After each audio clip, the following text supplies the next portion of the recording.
Hey, and welcome to the Izzy Chinche Show. Obviously, drinking is not good for you. It's not a healthy thing. Diet sodas aren't good for you either.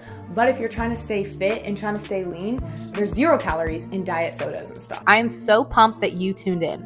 My goal with the show is to inspire and motivate you to the best of my abilities. I believe our world needs more leaders, and I believe that you, my listener, are a leader, and that you have the opportunity to impact your community and family by simply being you. I truly am here to try and serve and offer value to your life. And if you enjoy the show, it would mean the most to me if you could please either rate, subscribe, or share the show with anyone who you think might benefit from listening. Together, we can make this world a better place. So thank you so much for listening, and I hope you love today's episode. Welcome. I'm excited. For those of you who follow me on Instagram, you know I have been teasing about this podcast for a little bit, hinting at what it's going to be, what I'm going to talk about, and why I'm going to talk about it. So today's episode is how to stay fit on vacation while drinking. And the reason I have come up with this podcast is because fitness is very important to me. It's a big part of my life.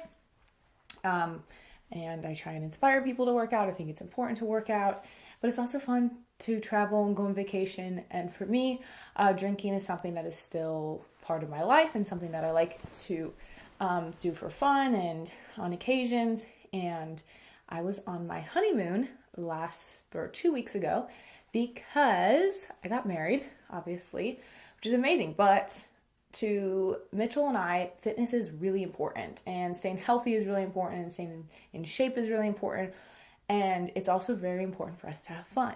So getting some practical tips for how to merge both those, right? Like the fun plus the drinking plus staying fit and healthy and keeping your mind where it needs to be.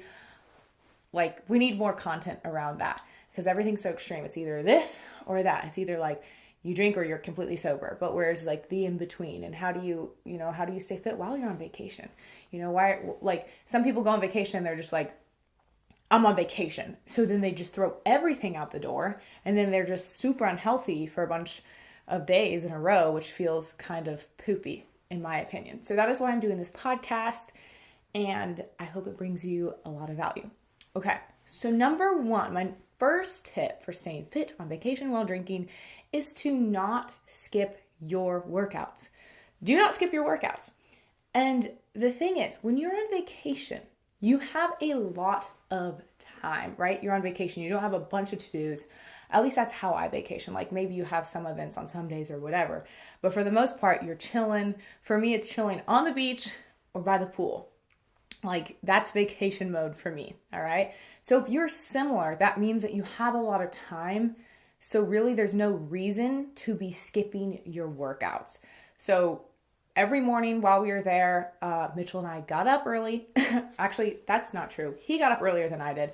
And he would be like, when is she going to wake up?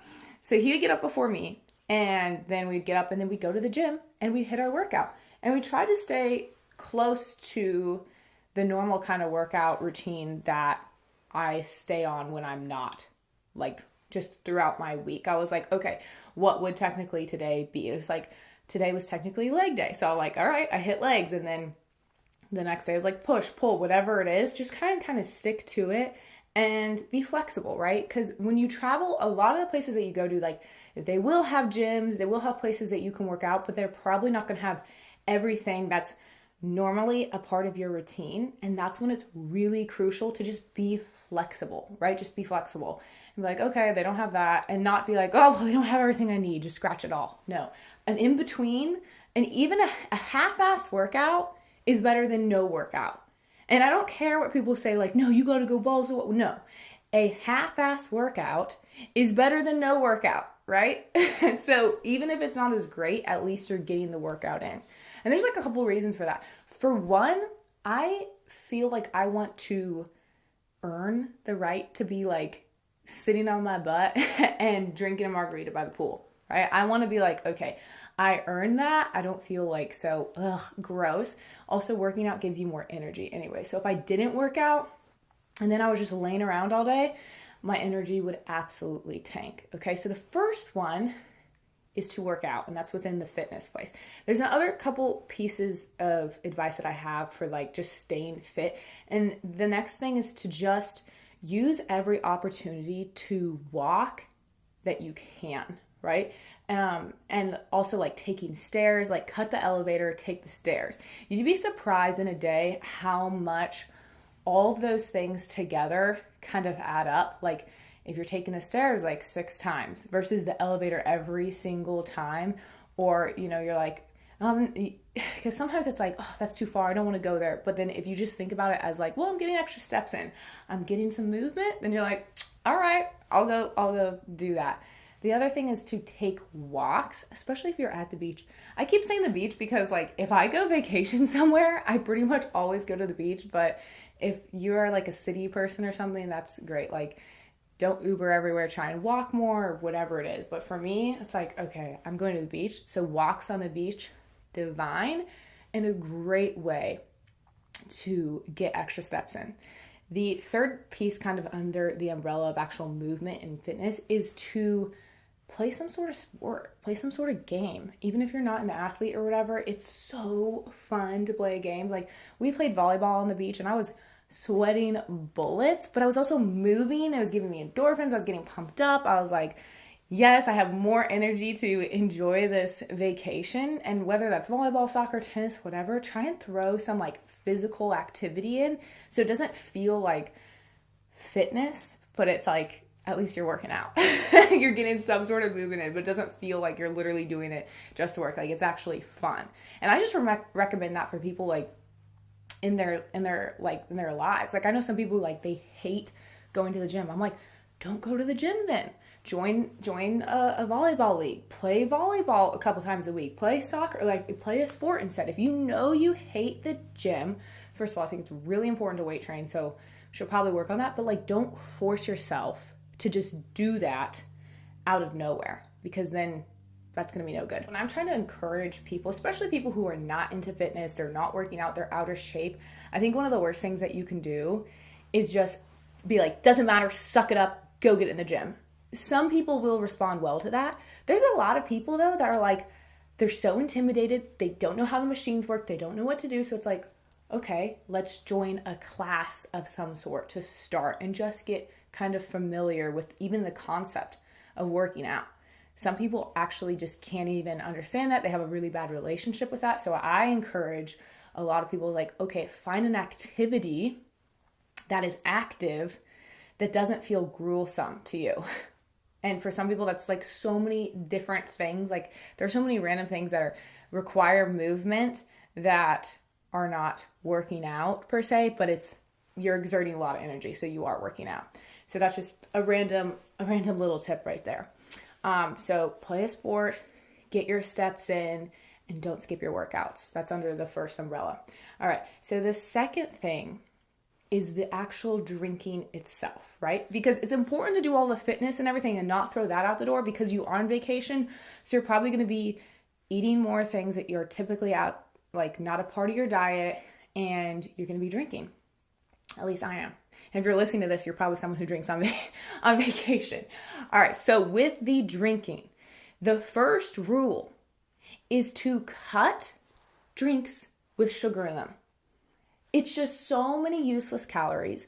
The chances of you getting sick are so much higher once you mix sugar and alcohol. It's like the worst combo. It's so many extra calories. It waters down the drink. Like there's just so many reasons. So cut the sugar out of your drinks. So there's a couple ways to go about this. So for me, I stick to 2-part drinks pretty much always. And that is a tequila soda or a vodka soda with a lot of lime. And that way I'm literally just getting the calories of whatever the liquor is. If you really like darker liquor, a great one is to do like Jack and Diet sodas. Obviously, drinking is not good for you. Like it's not a healthy thing. Diet sodas aren't good for you either. But if you're trying to stay fit and trying to stay lean, there's much less calorie. There's 0 calories in diet sodas and stuff. So I always ask, like sometimes if I want some sort of flavor, I'm like, do you have Diet Sprite? Another really good one is like Diet Cranberry. It has like 5 calories in it, and I love cranberry juice. I like tequila cranberry and vodka cranberry. So that's a great one. A lot of time they won't have that many diet juices or soda options. Typically they'll always have Diet Coke, but not all the other options. So that is why it's great to stick to your 2-part drinks. And here's the other thing. I'm going to get heat for this one. I already know. Stick to shots. Stick to shots. Like, I was like, one of the days I had been eating, we've been hanging out and everything.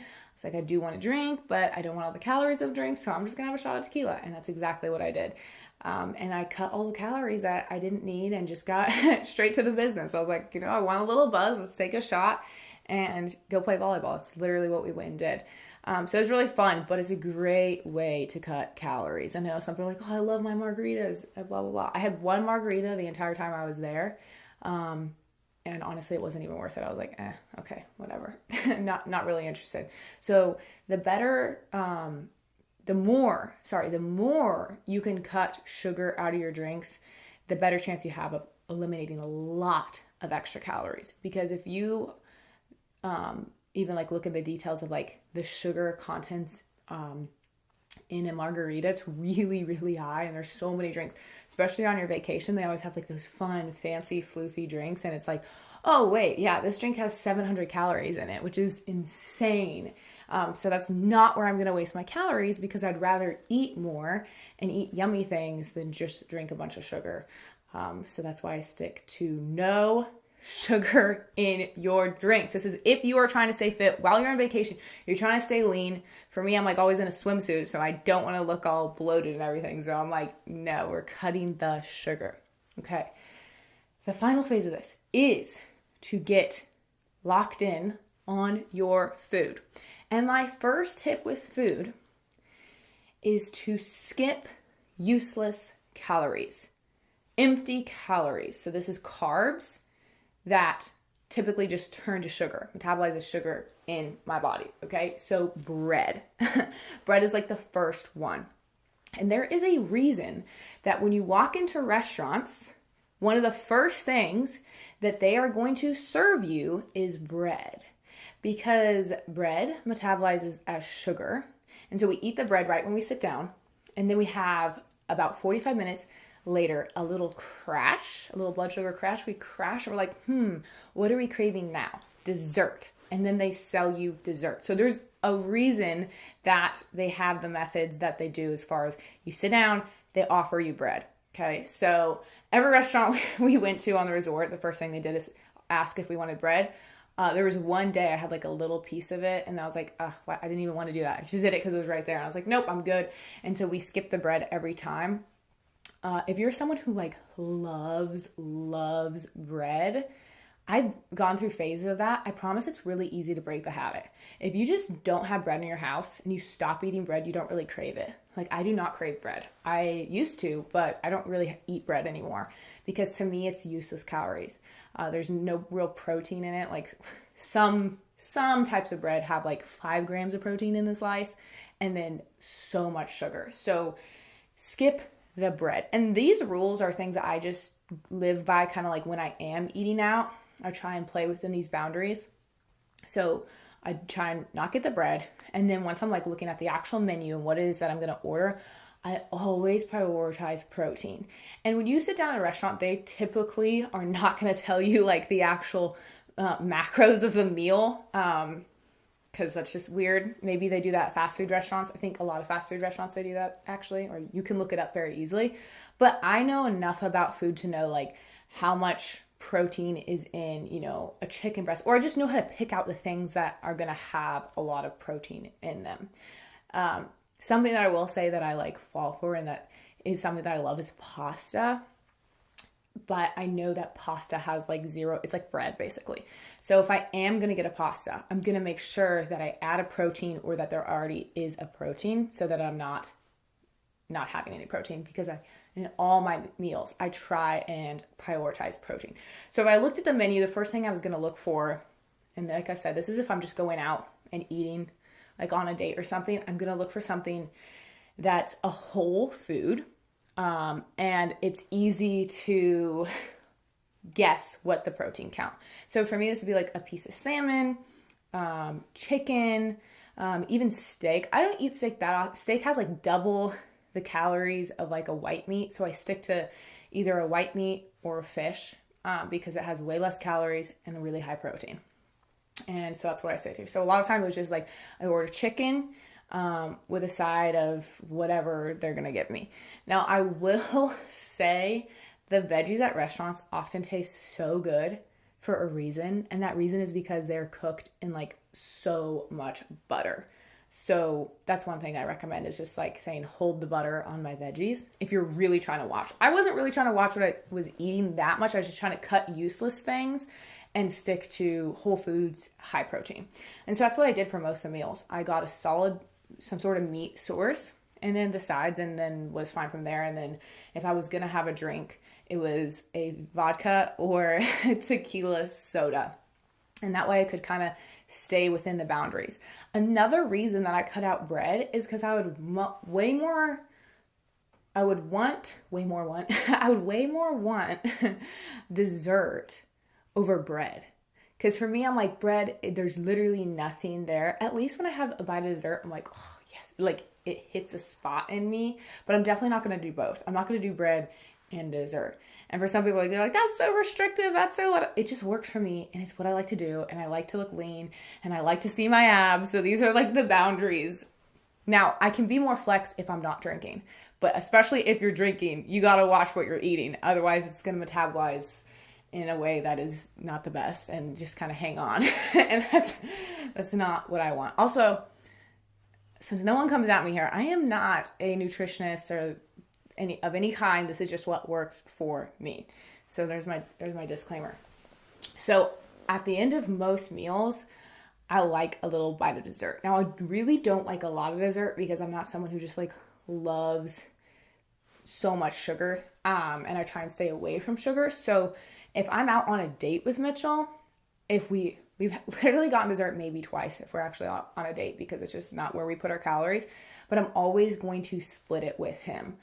Just so that if you both order your separate thing, you're way more likely to like both eat the whole thing. But if you're splitting it, you can be like, okay, you can have the rest, whatever. So I try and stay within that boundary. But I did have dessert at the end of pretty much every meal because they automatically served it. But I pretty much always split it and was able to just be like, okay, I don't really need that. I don't want any more. And again, this is just what works for me. I'm not saying like this is science and like the doctor told me all this. This is literally just what I do. And this is what works for me. Okay, so to recap, if you're trying to stay fit while you are on vacation and you are drinking, the first thing is to not skip your workouts. There's no reason to skip your workouts. You have so much time. You're on vacation, okay? Throw in whatever extra movement you can whenever possible. The second thing is to cut sugar from all your drinks. You don't need it. It does nothing for you. There's nothing good in sugar, like refined processed sugar. It's not good for you. And it doesn't mix well with alcohol. Your chances of getting sick are so much more likely. Third, with your food, cut out useless calories. So cut out calories that are going to metabolize as sugar. Cut out calories that don't have protein. Cut out bread, essentially. Most breads you don't need. They don't really do anything for you. Now, obviously, if you're a pretty high-level athlete, you need to have some carbs and you need to have the glycogen and all that. I'm not saying that. I'm just saying if you're trying to stay lean, like these are the things that I do and that worked for me. So I hope you liked today's podcast. I hope it was helpful for you. Please feel free to reach out to me via Instagram or my website. Links should be in the description, and I would love to connect. I'd love to hear your thoughts and if it added value, and if there's any podcasts you think I should film. Thanks so much. Have a great day. Thank you for listening. I really hope you enjoyed today's episode. If you did, I would greatly appreciate if you could share this episode with 5 people you think could benefit from the show. Also, please feel free to connect with me on Instagram at Izzy Chinche or my website at izzychinche.com. Thank you so much for being you. Keep being a leader and making this world a better place.